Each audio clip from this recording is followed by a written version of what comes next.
allez bien? Je sais pas si vous êtes au courant, mais j'ai travaillé 1 an et demi chez McDo. C'était mon premier job, c'était une des meilleures et une des pires expériences professionnelles que j'ai eues. Il y a plein de choses à dire. Aujourd'hui, j'avais envie de vous raconter 10 choses que vous savez probablement pas sur McDo. Let's go!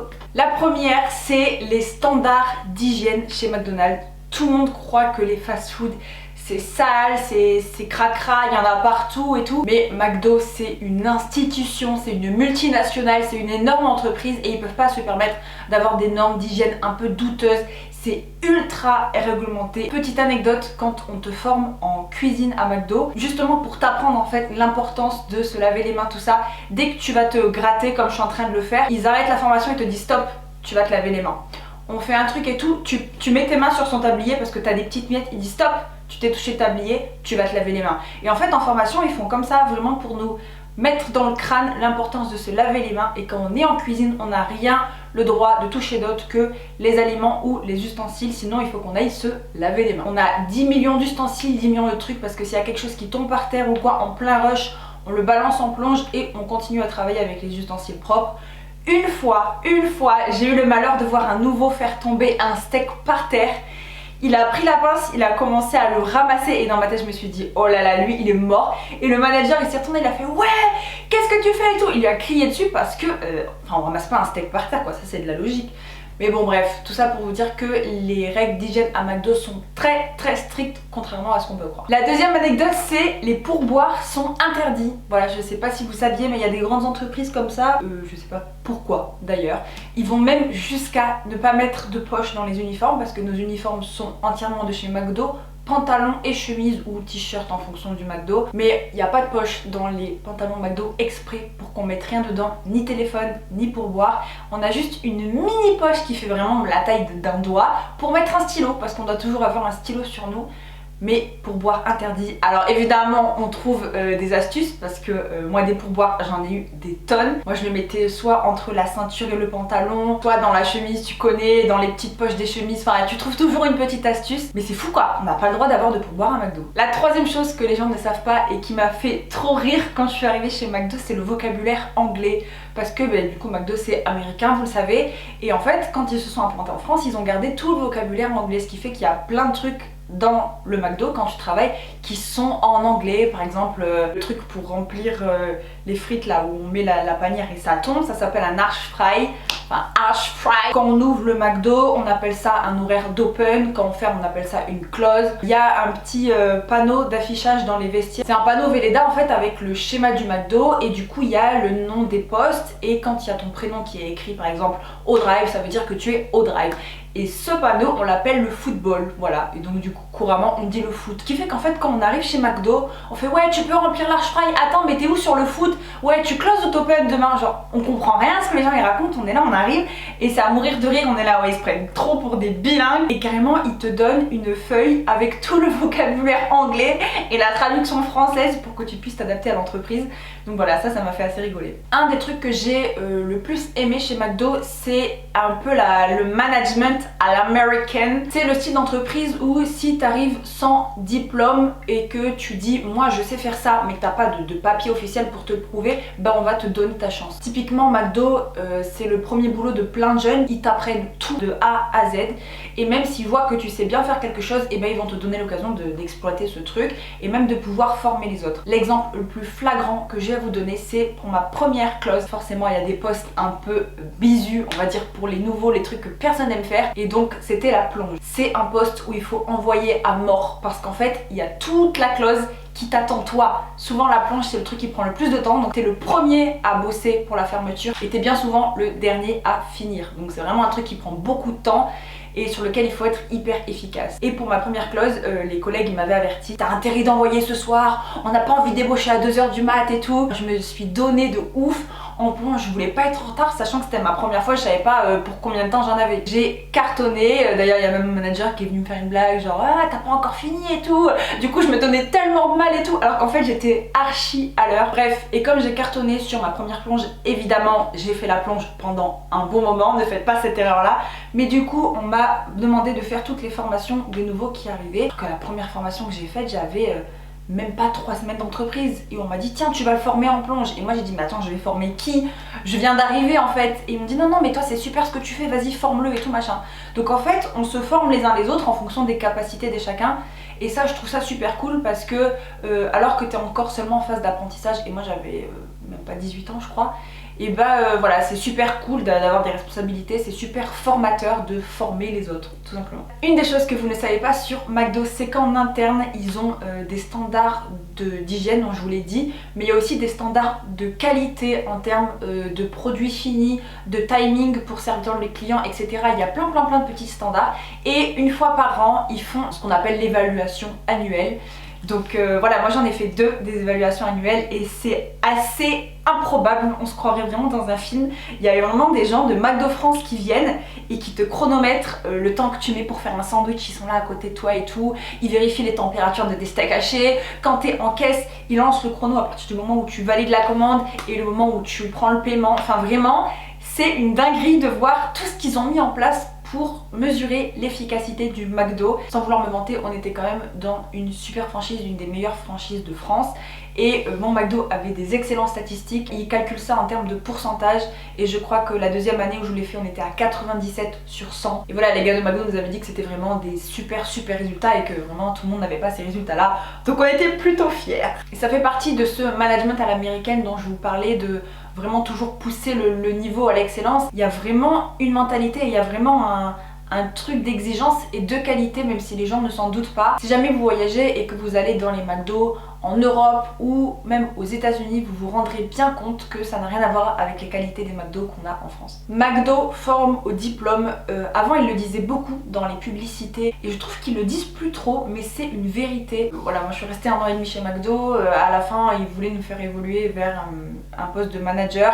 Moi ça m'intéresse pas parce que manager c'est trop prenant, vraiment, tu vis pour McDo, il y a plein d'avantages mais il y a aussi énormément d'inconvénients et voilà, moi je voulais pas faire carrière chez McDo, mais j'aurais pu parce que McDo m'aurait formé au diplôme. En fait quand tu commences, t'es équipier, on te forme en gros à être partout. Quand ça fait longtemps que t'es là, tu peux être formé au McCafé, aux jeux pour les enfants, voilà, ça c'est des petites évolutions. Et après la grosse évolution c'est le poste de manager, mais évidemment manager ça s'invente pas, donc on va d'abord te former sur le terrain à savoir comment manager une équipe sur McDo et tout, mais tu vas aussi avoir une formation où tu vas monter à Paris pour faire une formation de manager avec un petit concours écrit à la fin. Et si tu valides ton concours, il te donne un diplôme et tu as un diplôme de manager grâce à McDonald's. Donc je trouve ça super cool et la preuve est qu'on peut vraiment gravir les échelons chez McDo. J'avais même pas 20 ans qu'on m'a proposé de passer manager et si j'avais pu, j'aurais pu faire une excellente carrière chez McDo et c'est ce qui s'est passé pour mon directeur de l'époque.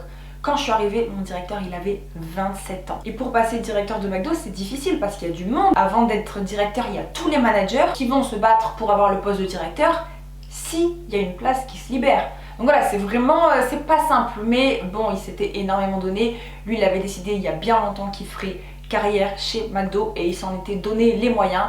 La preuve en est qu'à 27 ans seulement, en arrivant chez McDo sans aucun diplôme, il était directeur d'un McDo, voilà, et je trouve que c'est quand même une belle réussite. Une des choses que vous savez probablement sur McDo, mais pas complètement, c'est la quantité de nourriture que l'on jette. Ça c'est un crève-cœur, franchement je vous le dis, on jette tellement, mais tellement de nourriture tous les jours. Tout ça pour des standards de qualité finalement, parce que y a un timing précis pour chaque produit qui sort de cuisson. Par exemple, les nuggets, je crois que c'était 15 ou 20 minutes. Pendant les rushs à McDo, on fonctionne par niveau. En fait, c'est des niveaux de cuisson. C'est-à-dire que niveau 1, je vais avoir par exemple 2 palettes de nuggets remplies, prêtes à être utilisées. On passe sur le niveau 3, et ben j'en aurai peut-être 4 ou 5 vraiment pour pouvoir enchaîner le rush. Comme par exemple les soirs de week-end. Là, il y a vraiment des étages entiers de nuggets qui sont cuits à l'avance. Et comme ça, on peut les envoyer rapidement. Et donc, dans tous ces niveaux, il faut bien s'imaginer la cuisine avec tout ce que McDo propose comme produit. On a tout qui est cuit à l'avance et qui est gardé au chaud, mais tout ça a une durée de vie et souvent c'est 5-20 minutes maximum et quand les produits ne sont pas utilisés à temps, et ben ça part à la poubelle. Parfois on a des poubelles entières remplies de nuggets, de poulet, de fromage, de steak haché et en fait c'est là qu'on se rend compte à quel point on jette tout ça pour des standards de qualité. Donc ça fait réfléchir Mais en même temps, on va dire que ça se comprend aussi. Vous savez combien de temps est la durée de vie d'une frite chez McDo? C'est 7 minutes. Au bout de 7 minutes, on considère qu'une frite est en perte. Et alors des fois, nous, les employés du McDo, on repassait les produits parce qu'on se disait, attends, mais on va pas jeter la nuggets, elle a 21 minutes de vie au lieu de 20 minutes. Enfin, vas-y, on la met, quoi, tu vois. Mais en même temps, mettez-vous à la place du client. Quand vous êtes client et que vous passez par exemple au drive, on vous donne votre poche, vous partez, vous croquez dans votre frite et là, elle est pas croustillante. Et là, vous avez trop le seum, vous dites, ouais, ma frite, elle est en perte et tout, machin. Oui, mais en même temps, est-ce que l'employé du McDo, elle avait 2 minutes de vie de plus, du coup il te l'a mise pour pas la jeter, toi tu râles, tu vois, il faut que tout le monde soit content. Toujours est-il qu'on jette énormément de nourriture quand on travaille chez McDo. Un des trucs que vous savez certainement pas si vous n'avez pas travaillé chez McDo, c'est que vos oignons sont lyophilisés. C'est dégueulasse. En fait, il y a 3 types d'oignons chez McDo. Il y a les oignons reg, donc c'est regular comme je vous disais. Donc c'est les oignons qu'on va utiliser le plus souvent, ceux que vous avez dans le hamburger, le cheeseburger, le Big Mac, tout petits oignons là.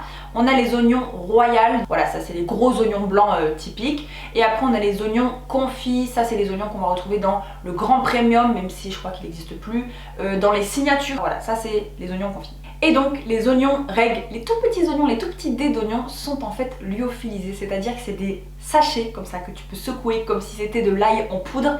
Tu le verses dans un bac, tu mets de l'eau du robinet, ça gonfle, ça gonfle, ça gonfle, et tu as tes petits oignons. Ça sent extrêmement fort et c'est dégueulasse. Moi, on m'a toujours demandé est-ce que ça te dégoûtait de manger McDo tous les jours pendant 1 an et demi où tu y étais. Non, ça m'a jamais dégoûté. J'adore McDo, j'adore manger, mais je vous jure que s'il y a bien un truc qui m'a dégoûté, c'est ces oignons. Ça me dégoûte, ça pue, je ne peux pas, ces oignons, c'est... Le numéro 9, c'est un de mes préférés, j'adore apprendre ça aux gens parce que souvent les gens ne le savent pas, mais ne peut posséder un McDo qu'un ancien équipier de McDonald's. Ça, c'est la mentalité de McDo. Dans la continuité de McDo forme au diplôme, aucun McDo de France, que ce soit le directeur ou même les franchisés, sont toujours dirigés par des gens qui étaient équipiers avant. Ça veut dire que tu peux débarquer avec ton diplôme de manager de la plus grande école de Harvard ou de que sais-je. Tu ne seras pas embauché chez McDo si tu ne viens pas de l'intérieur. C'est que des gens qui sont arrivés d'en dessous et qui ont grandi. Donc ça c'est cool parce qu'il y a des vraies perspectives d'évolution, c'est ce dont je vous parlais. Après il faut s'en donner les moyens parce qu'il y a du monde au portail. Mais voilà, mon franchisé McDo, lui, possédait 5 McDo. Et donc lui, il a commencé par nettoyer les toilettes chez McDo. Petit à petit, il a gravi les échelons. Aujourd'hui, il possède 5 McDo. Comme mon directeur qui avait 27 ans, il a commencé en cuisine, il est passé manager et il est passé directeur. Toutes les personnes haut placées de McDo France, en tout cas, viennent d'en bas. Et ça, c'est bon à savoir. Et enfin, en numéro 10, je mettrai une des choses que j'ai appris en allant chez McDo et qui m'a profondément marqué, c'est que toutes les personnes que vous voyez chez McDo n'ont pas forcément pensé faire carrière chez McDo. La phrase que j'ai entendue, mais des millions de fois, c'est « Moi à la base j'étais venue que pour l'été et aujourd'hui ça fait 10 ans que je suis là ». Les gens viennent pour un été, pour se payer un voyage, pour payer leur loyer d'étudiant, peu importe. Les gens viennent travailler à McDo pour toutes sortes de raisons. Et bien souvent, ceux qui restent le plus longtemps, c'est ceux qui pensaient rester 2 semaines. Je sais pas pourquoi, c'est vrai que c'est un job qui est assez pourri en soi. Bon, il y a plein de tâches qui sont ingrates, mais si tu as la chance de tomber dans une super équipe et avec une super ambiance, et ben tu as le smile quand tu vas bosser. Donc voilà, peut-être que c'est ça qui fait rester les gens, mais voilà, bien souvent ceux qui font les plus grosses carrières chez McDo, c'est ceux qui pensaient rester très peu. Voilà les gars, c'est fini pour cette vidéo, j'espère que ça vous a plu, j'espère que vous avez appris des choses. N'hésitez pas à répondre en commentaire s'il y a des choses que j'ai pas dit ou si vous-même vous avez travaillé chez McDo, ça me fait trop plaisir d'échanger avec vous. En tout cas, je vous fais plein de bisous et je vous dis à bientôt dans une prochaine vidéo. Ciao! Et le dernier truc que vous savez pas, c'est que mon sandwich préféré de tous les temps chez McDo, c'est le Royal Deluxe. Baby with no reason why. Wow. En fait j'avais un truc sous l'œil depuis toute la vidéo là. Faudrait que je regarde Secret Story depuis le début. Voilà.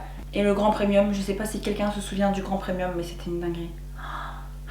Et dites-moi dans les commentaires quel est votre sandwich McDo préféré. J'ai trop hâte de lire ça.